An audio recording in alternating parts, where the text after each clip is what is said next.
Hello beautiful soul! Welcome back to my channel. This is Mecha Ame from Japan, Kabayan. Pisces, this reading is for you. First half ng July 2026. Maraming salamat muna sa akong subscriber, new subscriber, cross-watcher, at sa mga bagong pasok dyan. Welcome na welcome kayo sa bahay ni Ate Aimee. Salamat din sa nakataba ng puso niyo mga comments, sa mga nag-hype ng aking video dyan. Marami pong salamat. Sa mga nagpa-personal reading, maraming salamat. Kung gusto mo ng personal reading para sa details, ilalagay ko dyan sa video ko yung aking FB. Paki-message na lang ako para sa details kung gusto nyo malaman. Kung gusto mo ng energy mo lang talaga gusto mo makuha natin. Ano ba yan? Card mo? Saan nagpupunta? Diyan na reading tayo. Kunin mo lang ang sayo at itapon ang hindi naman talaga sayo. Maaring vice versa. Energy mo, energy ng person mo, energy ng malapit sa puso mo. Nangyari, nangyayari, or mangyayari pala. Use your own intuition. Lawakan nyo yung isipan. Ano man ang gender mo, ano man ang edad mo, wala sa baraha ang kapalaran ng tao, kayo pa rin ang makapagpapabago dito. Gawin yung guide, yung mga warning, hindi yun negative. Warning yun. I-analyze nyo, i-reverse nyo, pilitin nyo na maiwasan. Gawa kayo ng paraan. Okay, Pisces. Chain of event that will affect your life. Okay, may mga situation, either this is the past sa iba, maaring doon sa point na you're still in a chain situation. May mga unresolved situation, mga tension na hindi naresolbahan, mga unfinished business, pwede doon sa point na yun. Sa iba naman sa inyo, may mga sitwasyon na mga events, mga pangyayari, mga sitwasyon na pwedeng maka-apekto sa iyo. Alam mo, may nang-bully sa iyo, may mga burden, may mga konting problema, mga ganung sitwasyon o mga nasa paligid mo, pwedeng isa rin yung mga yon. And also we have the cat. May mga tao na may mga dalawang poker face, ganyan. Double faces. Pag nakaharap ka, okay sila. Pag nakatalikod ka, kung ano na sinasabi nila. At sana wag ka rin makisausaw sa mga ganitong sitwasyon. Pwedeng sila yung mga chismis na makaka-apekto sa'yo, di ba? O kaya sila yung makaka-apekto sa'yo, di ba? Mga ganun. Kung saang aspeto ng buhay mo yan, sa nakikita ko sa'yo dito, sa iba sa inyo, malapit ito sa puso nyo kasi we have the love. Yan, karelasyon mo man yan, kaibigan, kung sino man yan. Tandaan nyo palagi, when it comes to a friend, hindi yan lang yan. As a friend, kapatid, anak, magulang, karelasyon, kaibigan, or mga connection, ganyan, mga kasamaan sa trabaho. Also, we have the chain din kasi yan, mga kasamaan sa trabaho yan, na doon sa point na iyon. Also, ito may mga mabigat na sitwasyon na darating or may mga konting mabigat na sitwasyon lang na pagdadaanan sa iba sa pwedeng sa trabaho, sa relasyon, or sa mga nasa paligid mo, ganyan. Maaaring magkakaroon o may magbibigay ng advice, either ikaw or someone is makaka-receive ka ng advice galing sa kanila. Teka lang, nahuhulog yung clams ko. Okay, have the dog barking. Maaaring mga aso kayo. Yan. Also, we have the advice again. Yung kanina sinasabi ko is either yung person na yun is mas may edad sa'yo.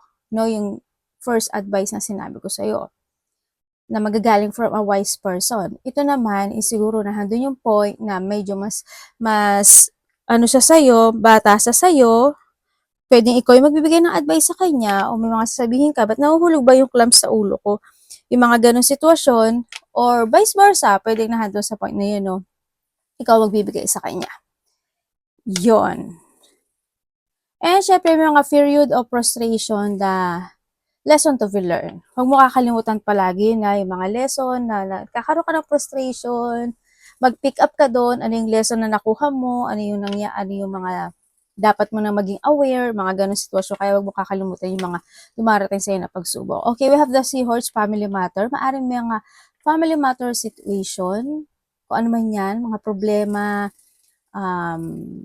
good or bad, health issue, pwedeng na doon sa point na yon. O kaya naman dito sa seahorse na to, may mga seahorse kayo. Alam mo, gustong-gusto ko talaga mag-alaga ng seahorse. Pero napakahirap niya kasing alagaan. Pero yung kaibigan ko, nagkwento na naman sa ate nang walang katuturan. Basta yon, dito sa Japan, meron ako kilala nag-alaga siya ng seahorse. Anak siya ng anak, pero sobrang organic siya. Talagang, very expensive. Kasi kailangan siya is palaging malamig. Alam mo yun? Yun. Ayun nga, baka maaari may mga buntis, mabubuntis, mga anak, kung you have a pet, pwedeng yon mga alaga yung hayop. Okay naman may mga may mga connection ka na ganito ang sitwasyon nila or may taong ko-connect sa'yo na ganito yung sitwasyon nila, yung mga ganun. No? And also, when it comes to a seahorse, also, yung ba sa inyo, baka medyo tumataba-taba na, di ba? Lumulusog-lusog na. Siguro this is time to take it action. Then, sa iba sa inyo, baka may mga palaki ang kangalang mga bill dyan, no? And the most difficult part of situation is over. Tandaan nyo, if the rainbow, there's a rainbow after the rain. Yung nahanap ko pa yung tunog, yung no? So, yun na. And yun nga, may mga magaganap o mangyayari sa'yo.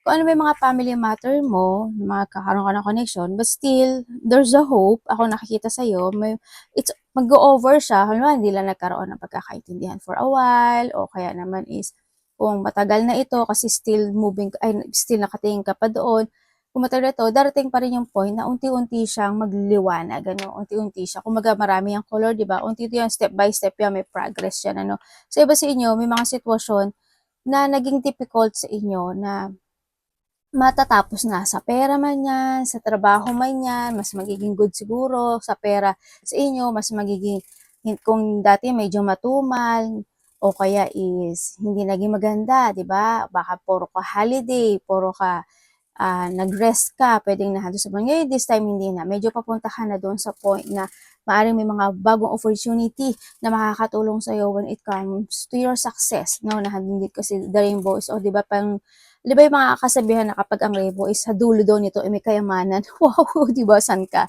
Yun. Kumbaga, there's a blessing coming, sa iba sa inyo. Kumbaga, ganun din yung hard work and effort mo na bibigay mo sa sitwasyon, you will harvest it ng maganda, syempre, di ba? And we have the June. June, baka may kakilala kang June, ang kapanakan. Birthday, di ba? Also, June kasi is the 6 minutes, 6 hours, 6 days, 6 weeks. Kung 6 weeks yan, siguro 1 mahigit ng month. Or maybe by June. Or 6 months pala, 6 months or by June. Or before ending of this year, pwedeng nandun sa point na yun, Yan. This is a blessing. Kung titignan mo, we have the rainbow, tapos marami siyang bulaklak dito. Yan, blessing yan. Also, kung titignan mo si seahorse, kasi malaki yung tiyan niya, di ba? Tapos may lip siya dito ang hawak.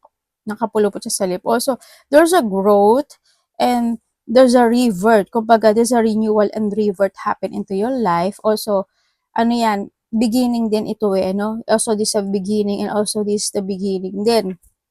Kung isusumahin ko siya ha, yun nga, there's a blessing kasi nandun yung kamay niya nakaganon, parang magbibigay siya ng bless sa'yo and grab it, nandun sa point na yun.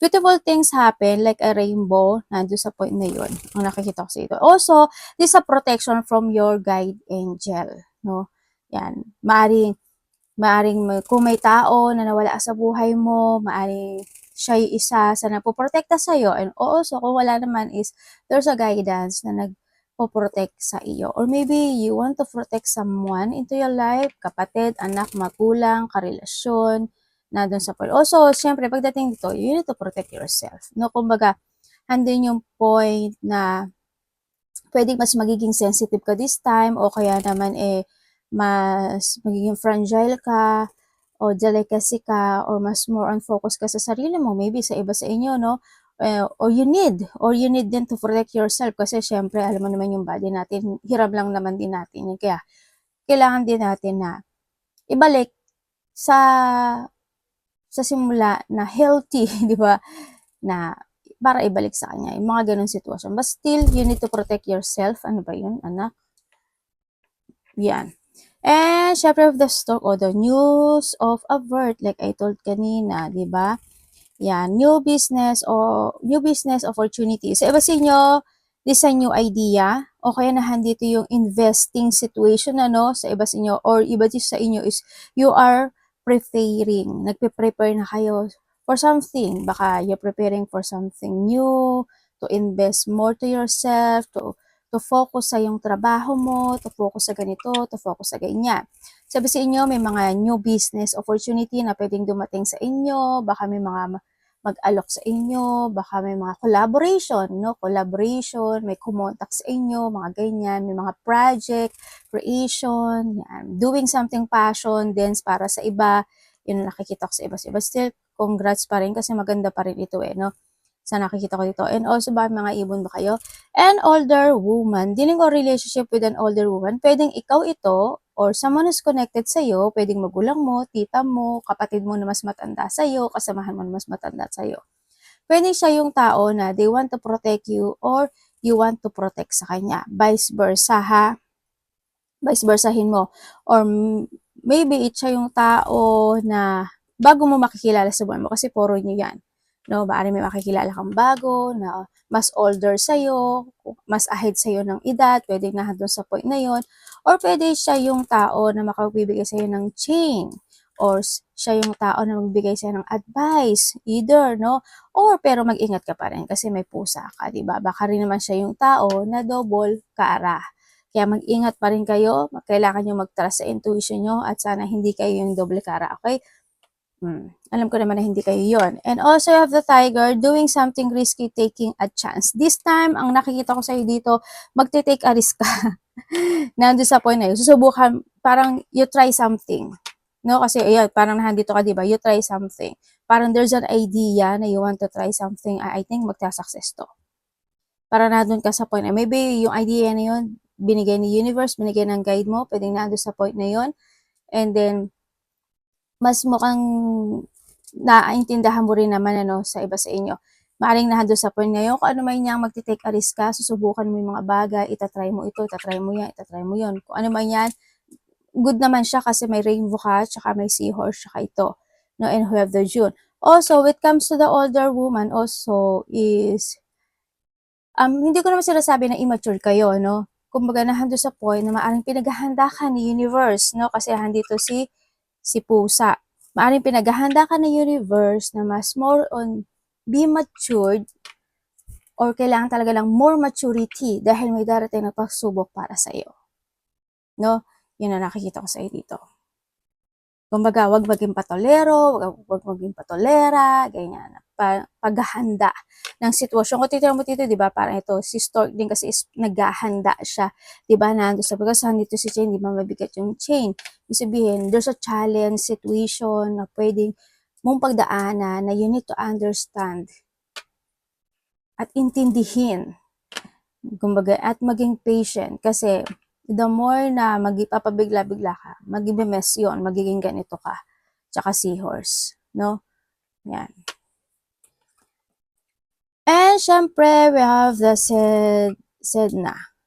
Infinite supply. You are supplied for today and all of your tomorrow. Ito is yourself to ha, sa nakikita ko sa'yo dito. Sarili mo to eh. Easy does it, Onal. There is no need to hurry or force things to happen. Everything is occurring in a perfect timing. Nandun yung point na maybe you are thinking about something. Nandito yun eh. Maaaring may mga idea ka na nagtithink ka for something if this is successful or hindi. You want to take a risk kasi sa nakita ko dito. Pero sabi nga dito, di ba, is kasi merong June, tsaka merong older woman, andun yung point na, syempre, pag-isipan mo, pag-aralan, alamin, siyasatin mo yung situation, di ba? Kasi magmamatch naman yon sa iyong favor no? Huwag ka lang din magpapabigla-bigla sa sitwasyon. But still, it will success. Sa nakikita ko sa iyo dito, ganyan. Magsasuccess at magsasuccess siya when it comes to Onat. And then also, tamo meron din siyang di ba? Meron din siyang bird dito sa nakikita ko. We have the flower. Sa iba sa inyo, maybe you thinking something na kung sa relasyon nito, nandun yung point na may mga bagay ka na nagkakaroon ka ng papaplano or kung sa trabaho man yan, sa mga idea mo, may mga malalalim na pag-iisip dito sa nakikita ko sa iyo, no? Tapos yun dito kasi dito rin may mga flower din kasi siya. Ibig sabihin, this is you. Alam mo yung parang may mga situation na walang katapusan na pwedeng maganap o mangyari. Kasi we have the flower din. Also, ito is the calm, the violet siya, diba? Calm situation. Kumbaga, magkakaroon ng walang katapusan na sitwasyon na magiging maganda kasi we have also the rainbow and the seer tsaka sa stork. Ganyan. But still, kailangan nyo talagang i-ano yun, ano ba to? Pahalagahan. Sabi mo sana i-hygiene eh. Pahalagahan, 'di ba? Kasi hindi naman natin masasabi yung situation kung forever ba siya or hindi. Pero still, sa ngayon, ang nakikita ko sa dito is magiging maganda yung situation mo kasi marami siyang flower. Yan. Ituloy mo lang yung mga idea mo ha dito sa sitwasyon mo kasi mas magiging good siya, mas makakaramdam ka ng calmness, peace of mind this time.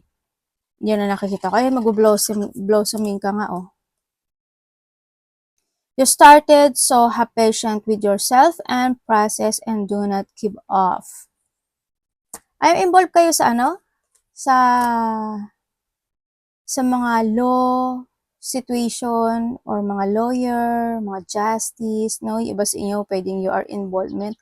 Andito yung point of maaring may mga sitwasyon ka na gusto mong hustisyahan, gusto mong desisyonan, gusto mong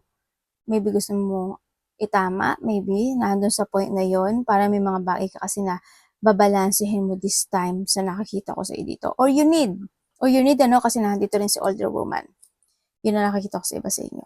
Baka kailangan yung balansehin yung mga bagay. Kaya nga sabi dito, kumbaga, be patient, di ba, ang sinasabi rin.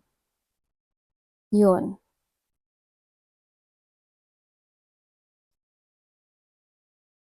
Dito sa situation, kasi andito yung timbangan, tapos may feather siya. Bisa this an angel din kasi, ano, this a flower, beautiful things happen. Pero alam mo, kung ano yung mga hinahanap mo na sitwasyon, magkakaroon siya ng ano, recovery kasi andito si Rainbow eh. Magkakaroon siya ng recovery. Tapos andito flower din ito. Basta wag ka lang daw mag-give up and it will happen. Mangyayari yung gusto mo sa iyong kagustuhan. Tingnan natin ang iyong energy.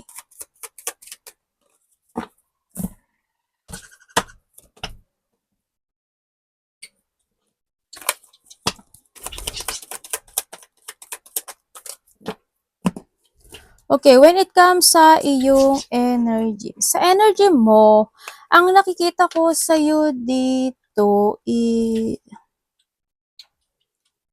siguro kang magiging more on silent this time.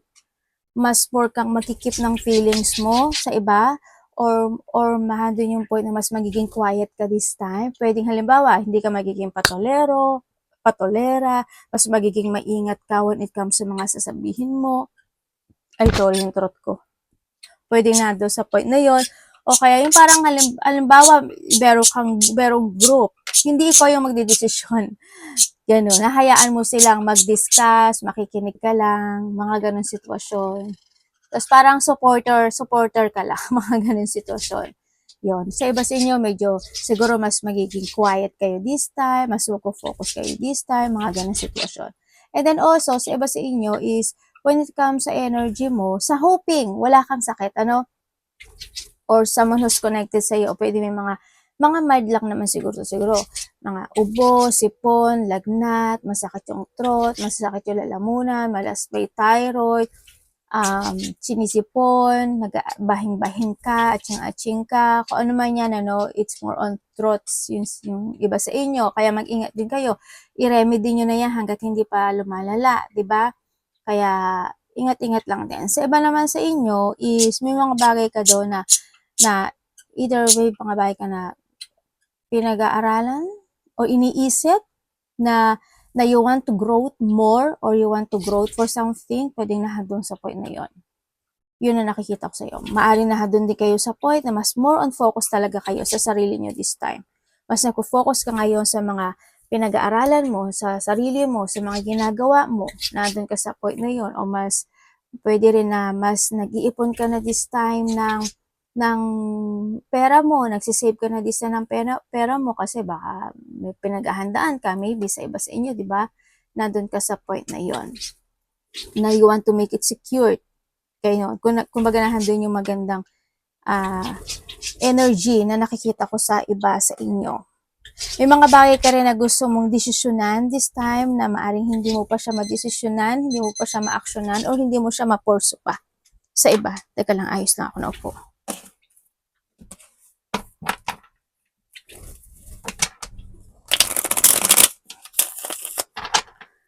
Tingnan natin ang parating.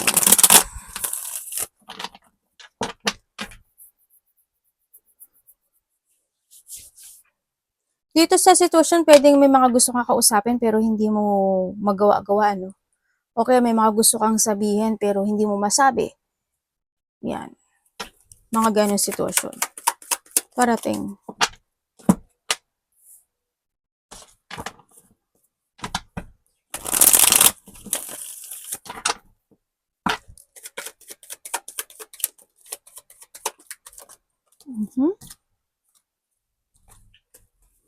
Parating kay Pisces. Thank you.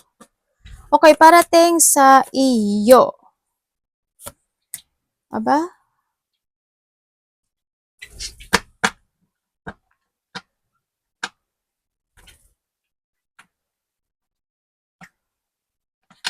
Masakit yan mo? Diba sa inyo siguro sisigmurain kayo. Either sisigmurain kayo, LBM, menstruation, or basta may pananakit ng tiyan or bandang tiyan. Okay lang ba kayo? Mga ganun sitwasyon, kung ano man yan, basta nasa gitna ng katawan eh. Ingatan nyo na lang yung sarili nyo, ha? Baka naman stress ka, di ba? Overthinking. Oh, kaya ingat-ingat lang din kayo kasi you need to take care din yung sarili nyo dito. O baka naman yung iba sa inyo, malaki na yung inyong tiyan. Tiyan. Okay, parating din sa iyo. May sabihin ako sa iyo, ha? Meron ako nakikita na tao na very controlling. Tao na magiging masakit magsalita or a rude person. Nahandun din yung point na may mga tao or may tao na magiging violente ba tawag doon? Violente siya sa'yo. Sila sa'yo or siya sa'yo. Ganyan. And then also, is may tao daw na, sana hindi ikaw, may tao daw na parang magdidikta, parang siguro, ito, ganito, ganyan, ganyan. Gawin mo to, gawin mo yan. Kahit ayaw mo siguro. Someone's want to dictate for something. Parang nandun sa point na yon. Yan, may pagdidikta, kumbaga. Well, kung good yung pagdidikta niya, it's good. Pero kung yung pagdidikta niya, medyo may pagkamayabang at may pagka-rude at talagang may pagka-controlling, iba na yon, di ba? Nandun yung sa point na yon. Also, mayroon din akong nakikita na pagiging mapusok na situation, manipulative. Tapos may tao kasi na wala siya sa katwiran eh. Nandun sa point na yun. Tapos may sinungaling pa. Yun. Anak, nagpupo ka, patingin. Ay, kala ko nagpupo yung anak ko. Okay, parating din sa iyo. Anak ko, yung iba sa inyo, ang hilig mag-order sa online. O, diba? The hoping, sabi ko sa inyo. Basta lang, okay lang yan. Basta lang, make sure lang na, pero pera nyo naman yan, Diyos ko ate, nakikialam ka na naman. O, di ba? Pwedeng nando sa point na. Well, kung okay lang naman yan. Kasi iba sa inyo, lagay na sa cart or ma-order kayo talaga as in online, nando sa point na yun, no? Yan. Tandaan nyo yung palago sa inyong warning, ha? Na hindi forever yung success na mararating natin. Kaya we need talaga na isave yung money natin nandun sa point na yon. Okay? And sa iba naman sa inyo is may mga bagay ka daw na idea na gusto mong i-pursue nga tulad ng sabi ko kanina pero hindi mo siya ma-pursue. O kaya naman is may mga pinag-iisipan ka daw na something creation or project, ganyan, na pwedeng pinag-iisipan mo muna siya, nagsisiyasat ka, naghahanap ka ng katotohanan, o kung ano man yan, baka pinag-aaralan mo rin, di ba? Nandun yung pag-iisip, dapat ba, ganito ba, ganyan, dapat ba, eto ba, Mga gano'n, parang iba sa inyo nagkakaroon kayo ng mga urong-sulong na situation, 'di ba? Puwedeng nandun sa point na yon. Yun, and then sa iba naman sa inyo, maybe nandun yung point na may mga tao kayo na ini-ignore or someone's blocking you or block mo siya or inignore mo siya or inignore ka niya or puwedeng 'wag naman sana yung pagba-blackmail kasi hindi rin kasi maganda yung pagba-blackmail at umiwas na lang kayo sa mga gano'n ano o kaya 'wag sana ikaw ang gagawa noon siyempre. Also, is there's an offering of an opportunity ang nakikita ko sa'yo dito. Yeah, may opportunity na darating sa'yo or pwede may magte-text sa'yo, may makikipag-communicate sa'yo, yun ang nakikita ko dito. And then also is meron ding mag end sa buhay mo, potential ending situation happen, or maybe you're thinking about to end yung sitwasyon na yon kaso hindi mo magawa, hindi mo nalilito ka, maaaring nagkakaroon ka ng choices, pwedeng nagiging difficult sa yun or pwedeng nandun sa point may mga bagay o sitwasyon ka na tinitimbang mo, 'di ba? Or nangangapa ka o kaya is nandun sa point na sa iba naman ano to parang may sitwasyon na ano ba 'to? Mabibiingkot ka in a middle situation. May ganong mangyayari sa iba. Yon. Sa iba naman, may mga painful choices daw na magaganap o mangyayari or yung meron din ako nakikita na ano eh, corruption. I-research nyo yung ibig sabihin pa ng more ng corruption ha. I-research nyo. But still, there's a corruption happen into your life. May mga dishonest, may mga taong magiging unfair or hindi pa unfairness or ikaw ito or someone who's connected sa'yo. Handun din yung point na may mga sitwasyon na hindi pa, maybe these are delay situation, may mga delay situation, di ba? Kung ano man delay yan, basta there's a delay situation, i-delay or madi-delay for something, ganyan, sa iba sa inyo, may mga bagay kayo na gusto nyo mahustisyahan, pero hindi magawa-gawa at hindi ma-actionan, mga ganun sila kaya masyado nagiging emotional, pwedeng mga bahay, lupa, territorial, or mga yaman, mga yaman eh, no? Pwedeng doon sa point na yon. Kung ano man yan na you want to make it justice, pwede rin sa family or sa love life man yan, pwedeng doon sa point. Ang ano lang dito sa nakikita ko sa'yo dito is, anak, may nagmamatsyag, sana hindi ko yung nagmamatsyag, pero may nagmamatsyag at may taong gustong maghigante. May taong gustong maghigante o may paghihiganting situation ako nakikita sa kanya. Tapos mag-ingat na lang kayo when it comes sa mga action, movement nyo or decision making nyo kasi may mga hindi magandang magiging bunga daw ito. Kaya nga sabi ko na parang you need to think very carefully. Oo, you need mo mag-take a risk pero kailangan mo rin talaga na patient, 'di ba? Kasi tsaka pag-isipan, be more on matured and thinking din, 'di ba? Doon yung point na 'yon. Okay lang take a risk ka ha. Pero slowly but surely sa nakikita ko sa dito. Yon. And also, parating sa'yo. Anak, maganda yung parating sa'yo kasi maraming opportunity pa na darating sa'yo. Oh. Instead opportunity is coming, kaya magkakaroon ka ng mga material success, wealth, prosperity sa nakikita ko dito. Pero, ingat ka ha kasi ang nakikita ko dito within the 2 to 3 days, weeks, months, or year man yan, magbabago ang lahat para sa'yo. May pagbabago magaganap. Tandaan mo tong reading na to. May mga travel ba kayo? Maybe you're thinking about traveling or you have a travel in the past. Pag-uusapan related traveling, mga ganyan. Dapat iwasan.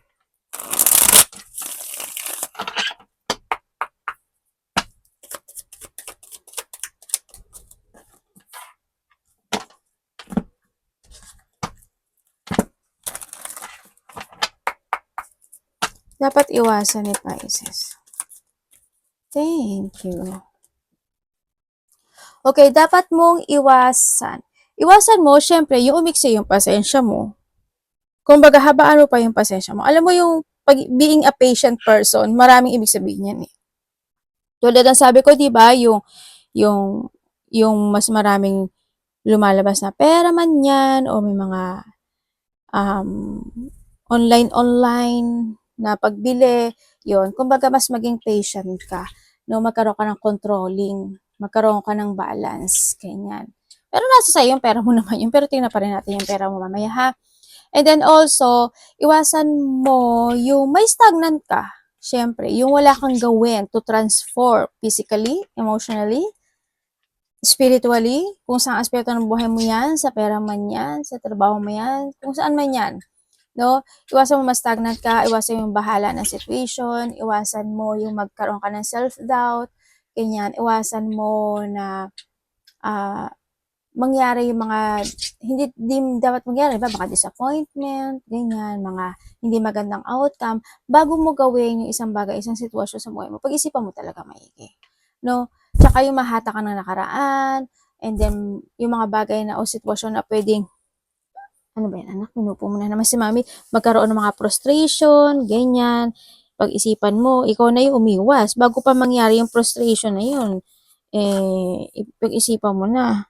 Anak, pinupo mo si mami, baba mo na. Iwasan mo na kaagad yun. Tapos, handun din yung point na lack of confidence nga, yun. Ang nakikita ko dito, tsaka lack of planning. Tandaan mo palagi, make a plan, ha? Make a plan, kailangan mong i-progress yun, or be adventurous, or kailangan mo mag-prepare, di ba? Na handun sa point na yun, to growth. Kung saan aspekto ng buhay mo na gusto mo mag-growth, na gusto mo ma-achieve, na doon yung point na yun. Okay? Yan, make a plan lang. Basta always make a plan. Huwag kang magiging close-minded, o kaya kung may mga taong close-minded, pwede mo naman silang bigyan ng advice, o kaya wag ka lang din makasawsaw, ganyan. Yung mga pagtatampo, alboroto, magkaroon ng mental distress, malack of goal, or malack of ambition ka. Alam ko na may ambition kayo naman, kaso minsan na napuputol, di ba, kasi nagkakaroon ng distraction, kasi hindi ka makaipon kung ano ni binibili mo, pwedeng nahado sa point yung iba, di ba? Yan, yung mga tao na may mga bad intention sa'yo, iwas ka na lang din. Siyempre, makiramdam ka. Ate, paano ko malalaman yun? Makiramdam ka. Kung dati is meron na siyang red flag sa'yo, umiwas ka na sa kanya. Ganun lang yun. Diba? Nasa sa'yo pa rin yun. But you need to be very careful lang din sa iba sa inyo. Yan. Tsaka yung katamaran. Yan. Mga pagpapaliban. Basta make a plan palagi. Tingnan natin ang iyong love. Kapatid, anak, magulang, karelasyon, kaibigan, pamilya, Pisces in love. Please show me.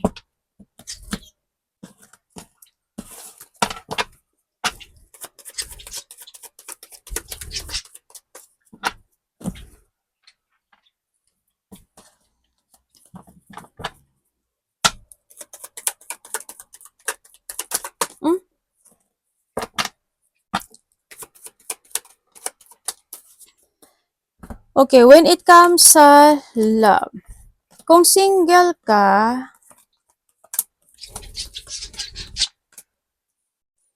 okay, kung single ka, maaring may makikilala ka o nakakausap mo na itong tao na to. Either siya is maka-Diyos or siya is mas may edad sa'yo.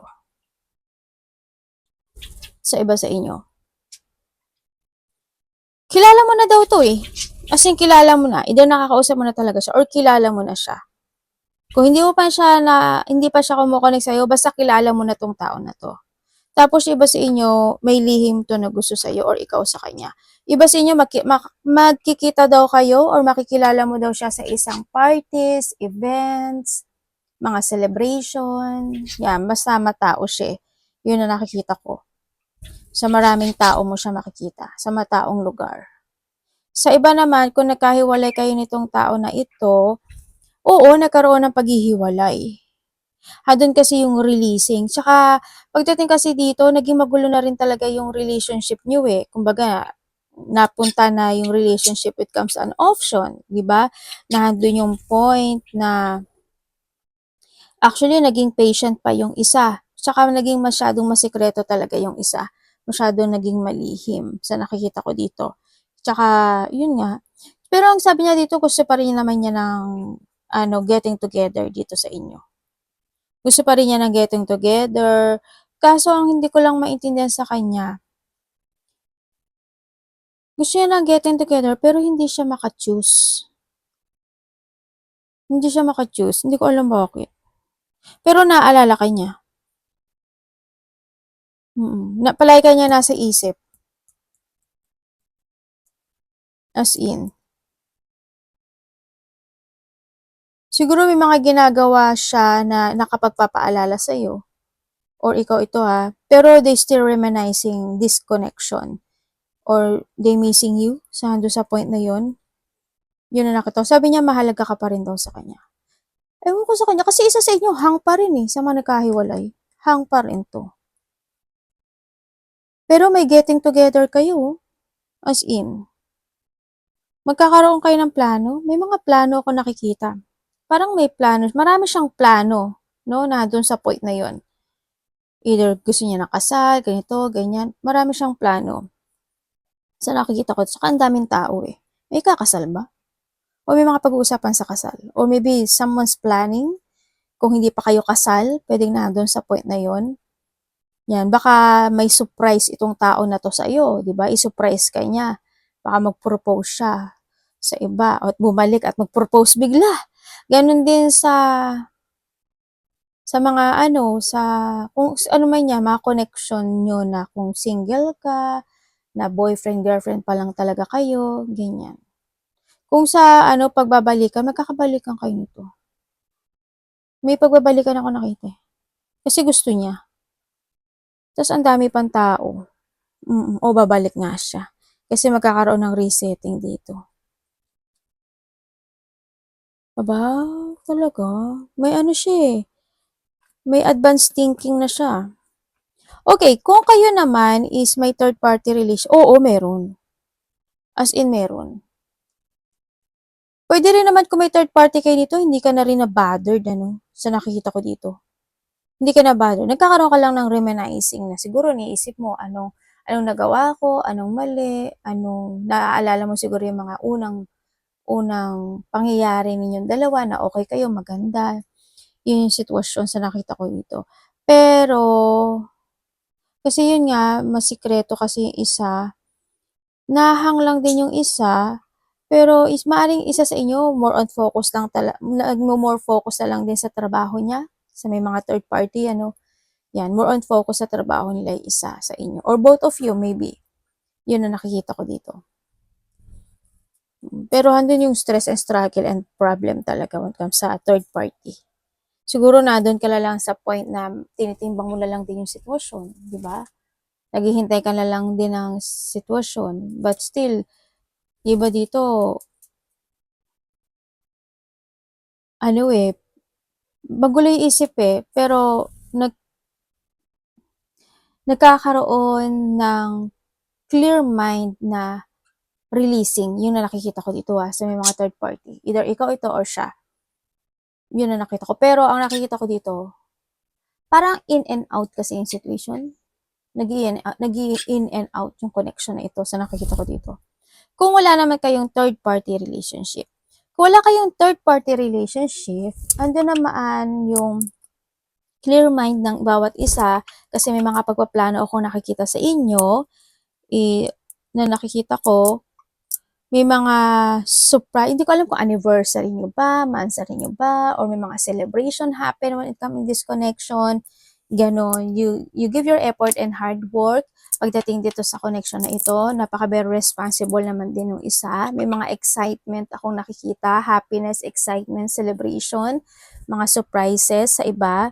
Yan, ang daming tao hindi ko alam kung baka may mga pupuntahan kayong kasalan, celebration, birthday, anniversary, monthsary, or maybe kasal para sa iba, kung kasal na kayo, siyempre mga celebration lang yan, di ba? Nandun sa point. But sila handun yung happiness and stability when it come in this connection. Anak, buntot mong haba. Tingnan natin yung money. Money, yan, dami. Money and trabaho. Dun, anak. Ay, Debil.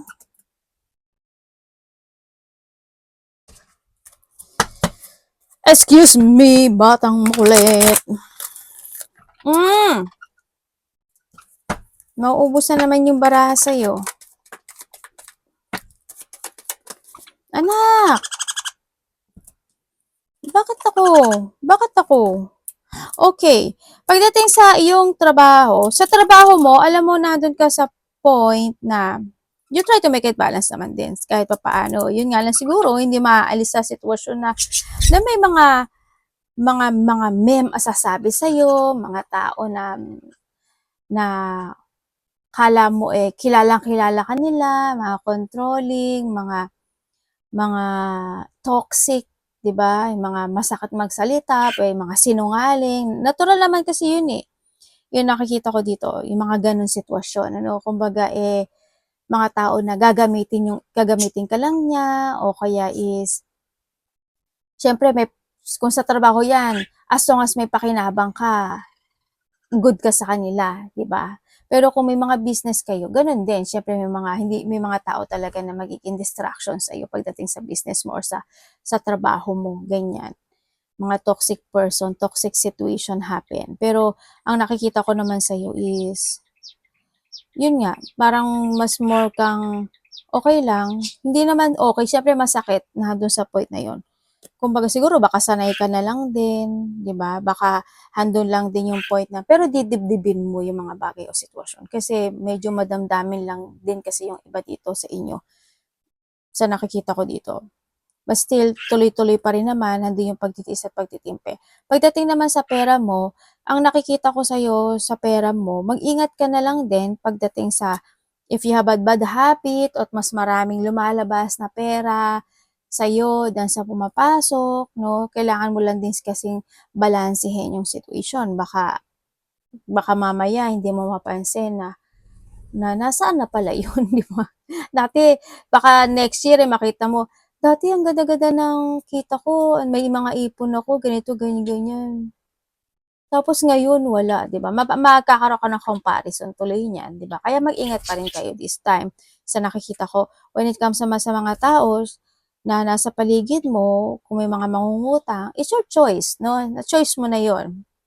Kung may mga habit ka, iwasan mo. Kung may mga mangungutang, ikaw na bahala doon kasi pera mo naman yan, di ba? Ingat ka na lang din kasi baka mamaya hindi ka mabayaran, di ba? Nasa sayo yan, nasa sayo na yan. Mag-ingat kayo. Kung wala ka namang trabaho sa nakikita ko sa'yo dito, kailangan mo talaga mag-take a risk. Yun na nakikita ko sa inyo. Kailangan mo mag-take a risk sa situation. Kung medyo stagnant ka na, yes, there's a new project happen, ano, sa nakikita ko dito. Yan, kung ayaw mo na sa trabaho mo, may nakikita naman ako din dito sa iba sa inyo. Yun nga lang siguro, baka ayaw mo lang din muna umalis, 'di ba? Sa iba. Pero i-choice mo pa rin 'yan. Basta mag-ingat na lang din kayo sa mga scam ha, mga scam, mga tao na aabusuduhin ka, mga makasarili at sakim na tao, ganyan, gagamitin ka lang, yung mga pindot-pindot na mga link-link dyan, okay, ingat-ingat lang din, kung may mga nagsusugal dyan, ingat lang din kayo, okay, ingat kayo, basta mag-ingat kayo, as in mag-ingat kayo palagi. Arigato namaste, God bless.